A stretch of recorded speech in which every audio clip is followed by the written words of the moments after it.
సిస్టాక్సిస్ ముక్కులో నుంచి రక్తం కారే సమస్య. ముక్కులో సున్నితంగా ఉండే నాసిక పొరలు డ్రై కావడం వల్ల రక్తం కారుతుంటుంది. ముక్కులో వేలు పెట్టుకోవడం వల్ల కూడా నాసిక పొరలకు గాయమై రక్తం వస్తుంది. ఈ రక్తాన్ని చూసి భయపడాల్సిన అవసరం లేదు. ఎందుకంటే ఈ రక్తానికి అడ్డుకట్టే ఔషధం మన వంటింట్లోనే ఉంది.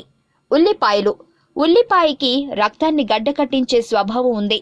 ఉల్లితో విటమిన్ సి లభించడంతో పాటు రక్త కేశ నాళికలను బలోపేతం చేస్తాయి. ముక్కు నుంచి రక్తం కారుతున్నట్లయితే ఉల్లిపాయను కత్తిరించి ఒక ముక్కను ముక్కు వద్ద ఉంచి వాసన చూడండి. ఇలా కొద్దిసేపు చేస్తే రక్తం కారడం ఆగిపోతుంది. కొత్తిమీర. కొత్తిమీర చల్లదనంతో పాటు నొప్పి నుంచి ఉపశమనం కలిగిస్తుంది. ఇది అలర్జీని నివారించే సహజ సిద్ధమైన ఔషధం కూడా.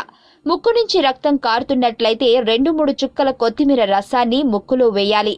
దీనివల్ల రక్తం కారడం ఆగడంతో పాటు ఎలర్జీ వల్ల ముక్కు పొరలు పగిలే సమస్య తగ్గుతుంది. తులసి. నరాల సమస్యను దూరం చేసే ప్రకృతి సిద్ధ ఔషధం ఇది.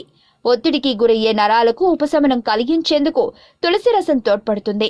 ముక్కు నుంచి రక్తం కారితే 2 చుక్కల తులసి రసాన్ని వెయ్యాలి. నిత్యం తులసి ఆకులను నమలడం కూడా మంచిదే.